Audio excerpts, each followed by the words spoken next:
Champions লিগের অঘটনের রাতে Real পিএসজিকে play অফে নেমে যেতে হলেও নাপোলির ঘরের মাঠে গিয়ে জয় তুলে নিয়েছে ইংলিশ ক্লাব চেলসি। ইংলিশ ক্লাবটির জয়ের ভিত গড়ে দিয়েছেন ব্রাজিলিয়ান ফরওয়ার্ড পেদ্রো। তার জাদুতে এদিন মন জয় করে নিয়েছে সকলেরই ব্লুজরা। এই ম্যাচে জোড়া গোল করে কার্লো আনচেলত্তিকে কঠিন একটা বার্তাও দিয়ে রাখলেন এই স্ট্রাইকার। কি সেই বার্তা ও পেদ্রোর জোড়া গোলের বিস্তারিত এই রিপোর্টে।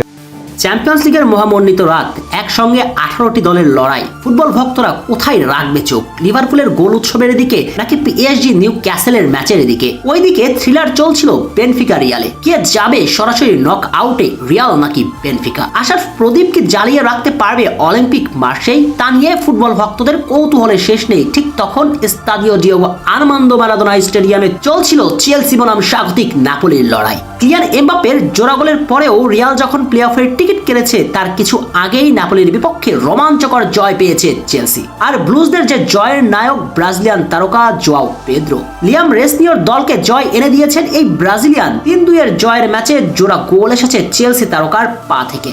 আর ব্লুজদের তারকা এই ম্যাচে জোড়া গোল দিয়ে একটা বার্তাও কি দিয়ে রাখলেন না কার্লো আনচেলত্তিকে? ফরাসিদের বিপক্ষে আগামী ম্যাচে সেলেসাউদের সেন্টার ফরওয়ার্ডের জন্য প্রস্তুত তিনিও। চেলসির বিপক্ষে চ্যাম্পিয়ন্স লিগের ম্যাচে ঘরের মাঠে জয়ের লক্ষ্যে মাঠে নেমেছিল ডিয়েগো মারাদোনার নাপোলি।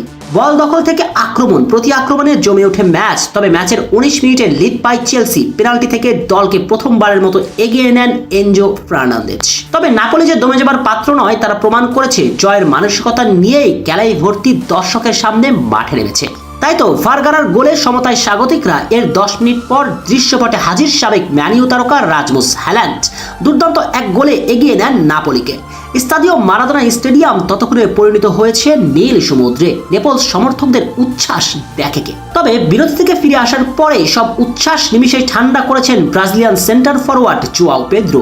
ম্যাচের 61তম মিনিটে তার গোলেই সমতায় ফিরে চেলসি। এরপর সময় যত গড়িয়েছে, বল দখলের লড়াই, আক্রমণ পাল্টা আক্রমণে জমে ওঠে ম্যাচ। অবশ্য একটা সময় ইতালির নীলগন্ধের গ্যালারির চিৎকার কোণঠাসা হয় ইংল্যান্ডের নীলরা। তখন সবাই ভেবেই নিচ্ছিল অন্তত ড্র নিয়ে মাঠ ছাড়তে পারলেও প্রাপ্তি হবে চেলসির। এমন ধারণা যখন মনে গেঁথে নিয়েছে ব্লুজ সমর্থকরা, তখনই দৃশ্যপটে হাজির ব্রাজিলিয়ান ফরওয়ার্ড। 82 মিনিটে তার গোলে নিশ্চিত চেলসির জয়। 3-2 জয় নিয়ে চ্যাম্পিয়ন্স লিগের নকআউটে ইংলিশ ক্লাবটি। আর এই ম্যাচে জোড়া গোলের মাঝ দিয়ে কার্লো আনচেলত্তিকে স্পষ্ট বার্তা দিয়ে রাখলেন জোয়াও পেদ্রো। আগামী মার্চের কলাপে ব্রাজিল দলের নাম্বার 9 হিসেবে একাদশে থাকার জন্য প্রস্তুত এই ফুটবলার। যদিও মধুর সমস্যাতে পড়তে হচ্ছে কার্লো আনচেলত্তিকে। লিগ 1-এ ওয়ান্ডার বয় কিড এনরিকো এসেছেন পুরনো ধাঁচে। এছাড়াও ইগর জেসুস থেকে শুরু করে রিচ আর্লিসনরাও আনচেলত্তির প্রথম পছন্দের নাম।